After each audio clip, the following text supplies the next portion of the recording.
বৰকৈ ঠাণ্ডা পৰিছে। মই যে চুৱেটাৰ এটা কিনিমকে পইচাই মিলাব পৰা নাই। চুৱেটাৰটো বাদেই মোজা এযোৰ কিনিম বুলি ভাবি আছো এই কাপোৰৱালাৰ পৰা। সেইটো কিনিবলৈও পইচাকেইটা মই ৰাখিব পৰা নাই। দাইল আলু পিঁয়াজ আনোতেই মোৰ শেষেই হৈ যায় পইচাকেইটা। বৌ আপুনি? মই সেই এনেই অহা নাই কিন্তু দেই, মোৰ দৰকাৰ এটাতহে আহিছিলোঁ। বৌ কওকচোন। কেলে তোমাৰ ল'ৰাটো বেমাৰ হওঁতে যে টকা ৩,০০০ লৈছিলা, পাহৰিলা নেকি ঘূৰাই দিব লাগে বুলি? তোমালোকে যে মানুহ আৰু দেই, পইচা ল'লে কিবা ঘূৰাই দিবলৈ মন নকৰা মানে। টকা ৩,০০০টো দিয়া, লৈ যাওঁ। এইফালেদি আহিছিলোঁ সেই আমি বাগানখন চাবলৈ, পইচাটো লৈ যাওঁ বুলি ভাবিছোঁ। বৌ মিছাটো ক'লে কি হ'ব? মোৰ ওচৰত এতিয়া সাধাৰণ মোজা এযোৰ কিনিব পৰাকৈ পইচা নাই। মই আপোনাৰ পইচাটো কেনেকৈ ঘূৰাই দিওঁ? যদি পইচা ঘূৰাই দিবই নোৱাৰা তেতিয়াহ'লে ধাৰলৈ ল'বলৈ কি দৰকাৰ আছে? ঘূৰাই যদি দিব নোৱাৰা ল'বলৈ কি দৰকাৰ আছে কোৱাচোন? মই নিজৰ মানুহ বুলিহে লৈছিলোঁ বৌ, নিজৰ দাদা বুলি। পইচাকেইটা অলপ দেৰিকৈ ঘূৰাই দিলে হ'ব বুলি কৈছিলে দেখোন দাদাই ক'লেই হ'ব নেকি দেৰিকৈ দিলে হ'ব বুলি? দেৰিকৈ দিলে নহ'ব দেই, পইচাকেইটা ঘূৰাই দিয়া, মোক লাগে। মোৰ কছমেটিক্স কিছুমান কিনিব আছে।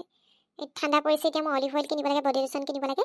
এখেতৰ পৰাও কিমান বিচাৰি থাকিম? এইকেইটা পইচাই মই লৈ পেলাই টাউনৰ পৰা বজাৰ কৰিমগৈ বুলি ভাবিছিলোঁ। বৌ অহা সপ্তাহত যেনে মিলাই দিলে হ'বনে বাৰু? নহ'ব দেই, নহ'ব। এতিয়াই লাগে মোক পইচা। কত দিনতে ল'লা, যোৱা মাহতে পইচাকেইটা তোমাক ঘূৰাই দিব লাগে বুলি নাজানা? তোমালোকে যদি ঘূৰাই দিব নোৱাৰা সঁচাকৈ কৈছোঁ, এইবাৰ পইচা নল'বা কিন্তু দেই। আমাৰ এনেই সাগুতে ওলোৱা নাই পইচা আৰু গছতো লগা নাই। বৌ মই এতিয়া আপোনাক ক'ৰ পৰা পইচা দিম? মোৰ হাতত 50 টকা এটাও নাই এতিয়া। ঘৰখনত ভিতৰত একোৱেই নাই, দাইল আলু তেল সেইবিলাক মানুহজনে কাম কৰি পেলাই যিকেইটা পইচা পাব যেনে তেনে সেই খোৱা বস্তু কেইপদ আনিবহে। মই আপোনাৰ ৩,০০০ টকাটো কেনেকৈ ঘূৰাই দিওঁ বৌ? আপুনি অলপ বুজক। মই অহা সপ্তাহত গৈ আপোনালোকৰ ঘৰত দি আহিমগৈ। ইমান ঠাণ্ডা পৰিছে, মোৰ চুৱেটাৰ এটা কিনিবলৈও পইচা জোৰাব পৰা নাই। মোজা এযোৰ আগৰে যোৱা বছৰে কিনা ফুটা ওলাই গ'ল, মোজা এযোৰ কিনিব পৰা নাই বৌ। মোৰ কথাটো বুজক। তুমি চুৱেটাৰ কিনিব পৰা নাই, মোজা কিনিব পৰা নাই, মই কি কৰিব লাগে? মোক মুঠতে টকাকেইটা ঘূৰাই লাগে, কথা সিমানেই। তোমালোকক দিওঁতে কৈছোঁ নহয়, আমাৰ এজনে মানে শেষ কৰিছে আৰু পইচা পাতি। তোমালোকক দি থাকিলেহে হ'ব আৰু এনেকৈ দুখন ঘৰ চলাই থাকিলেহে হ'ব আৰু। ককাইৰ হ'ল বুলি আৰু তুমি ককাইৰ অকণমান চুচিব নাপায় দেই। আহিছিলা নহয় নিজে পলাই পেলানি, যে নোখোৱানো কেলে? নিজে ঘটি খোৱা আকৌ লোকৰ পৰা খুজি খাব কি দৰকাৰ?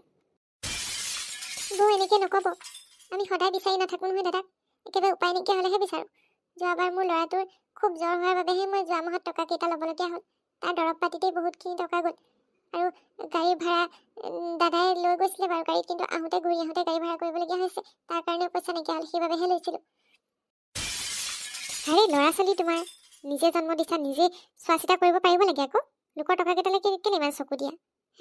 দাদাই কোনফালে কৰিব কোৱাচোন? চবফালে তোমালোককে বিলাই থাকিব লাগে। আমাৰ নিজৰ ল'ৰা ছোৱালী আছে নহয়, অকল তোমালোকৰ কেইটা চাই থাকিলেহে হ'ব। আপুনি ৩,০০০ টকাৰে কছমেটিক্স কিনিম বুলি ভাবিছে, বডি লোচন, তাৰপিছত লিপষ্টিক, তাৰপিছত আপোনাৰ অলিভ অইল। সেই ৩,০০০ টকাৰে যে আমাৰ ঘৰখনৰ সকলোৰে কাৰণে চুৱেটাৰ এটা আহি গ'লহেঁতেন। এইবাৰ যে বেছিয়ে ঠাণ্ডা পৰিছে। মোৰ পইচা, মোৰ কথা, মই যিয়ে নকৰোঁ তাক তোমাৰ ক'বলৈকে কি আছে? লাগিলে মই কছমেটিক্স নিকিনো, যিয়েই নিকিনো, মই কাৰোবাক দি দিওঁ, মোৰ কথা। তোমালোকে লোৱা পইচাটো মুঠতে মোক ঘূৰাই দিয়া, সেইটোৱে কথা আৰু। মই এতিয়া কি কৰিম কওকচোন? মই কি কৰিম? মোৰ হাতত পইচাই নাই মই আপোনাক দিবৰ কাৰণে। যদি বিশ্বাস নাই ঘৰত চেকিং কৰি চাওক, ক'তো পইচা নাপায়। ঘৰৰ সুদা বেগকেইখনৰ বাদে ঘৰটোৰ ভিতৰত একো নাপায়। নেক্সট টাইমৰ পৰা বেমাৰ আজাৰ হ'লে কান্দি মুঠতে ককাইলৈ ফোন নকৰিবা, কথা সিমানেই। আৰু মই এইবোৰ কথা ইয়াত কৈছোঁহি বুলি যদি ককাইৰ কাণত পৰে নহয়, চাবা কিন্তু মোতকৈ বেয়া আৰু কোনো নহ'ব। সদায় খালি তোমাৰ কাৰণে মোৰ কাজিয়া ঘৰত। সদায় ফোন কৰি থাকিবা, দাদা আমুকটো হ'ল, দাদা তামুকটো হ'ল। ধানখিনি কৰিবলৈ দিলোঁ, সেইখিনিও পতান ধানহে দিলা আমাক। বৌ আপোনালোকক আমি কেতিয়া পতান ধান দিলোঁ বাৰু? এইটো মিছা অপবাদ নিদিব। সঁচা কথা ক'লে মই মানি ল'ম, কিন্তু মিছা কথা ক'লে মই মানি নলওঁ। কথা ক'ব আহিছা? ধান গোটাবলৈ লৈ গৈছোঁ সেইদিনা গাড়ীত বস্তা এটা, কৈছে বোলে ইমান পতান ধান বোলে, এইবিলাক বোলে আপোনালোকক বোলে কোনে কৰি দিলে বোলে? সেই বাঢ়নী চুকৰ সেই দৰাৰ পৰা দিলা নেকি ঠিক নাই। ভুল নুবুজিব বৌ, এইবেলি ধানবোৰ ভালেই নহ'ল। আবতৰীয়া বৰষুণে ধানখিনি অকণমান বেয়া কৰিলে। ভালখিনি আপোনালোককে বাছি দিয়া হ'ল, বাকীখিনি যিমানখিনি আছে আৰু আমালৈ জুৰিবনে নাই বছৰটোলৈ তাকো ঠিক নাই। সেইবিলাক মই নাজানো। মুঠতে অহা সপ্তাহত মই পইচা বিচাৰি আকৌ আহিম, মোক দিব লাগিব পইচা, সিমানেই কথা। ধান বিক্ৰী কৰি হ'লেও পইচা গোটাই থবা, নহ'লে গৰু ছাগলী কিবা পুহিছা নহয়, হাঁহ পাৰ বিক্ৰী হ'লেও পইচা গোটাই থৈ দিবা, কথা সিমানেই। এনেই অহা নাই নহয় পইচাকেইটা, মোৰ বহুত কামত আহিব, মোৰ মেকআপৰ বস্তুখিনিকে আহি যাব। হ'ব বৌ, যেনে তেনে কৰি হ'লেও মই পইচাকেইটা গোটাই থ'ম। আপুনি মোৰ নিজৰ বৌ, কিন্তু আপুনি আজিলৈকে মোৰ ঘৰখনৰ ভিতৰতে ভৰি দিয়া নাই, চোতালৰ পৰা আহি ঘূৰি যায়হি। আপুনি লাজ কৰে ভিতৰত সোমাবলৈ, নিজৰ বুলি ক'বলৈ, মানুহৰ আগত আমাৰ পৰিচয় দিবলৈ লাজ কৰে। কৰিম এইটো, আমাৰ ৰেপুটেশ্যনৰ কথা আছে নহয়, আমাৰ ছ'চাইটিত সন্মান আছে। তোমালোকৰ নিচিনা ডাল দৰিদ্ৰবোৰৰ যদি আমি ৰিলেটিভ বুলি কওঁ, আমাৰ কিন্তু ক'তনো সন্মান থাকিব? আৰু ভিতৰলৈ গৈনো কি কৰিম? তোমাৰ ঘৰখনত আছে কিটো? মই এ চি তলত থকা মানুহ আৰু পকা ঘৰত টাইলছৰ ওপৰত থকা মানুহে কেনেকৈ কেঁচা ঘৰত সোমাওঁ? মোৰ এলাৰ্জি হয়। গোবৰে তোমালোকে মুচি থোৱা যে বেৰবিলাক, সেইবিলাকত মোৰ এলাৰ্জি আছে। ইমান অহংকাৰ নকৰিব বৌ টকা পইচাক লৈ। টকা আজি আছে কালি নাই। অহংকাৰী মানুহক ঈশ্বৰেও ভাল নাপায়।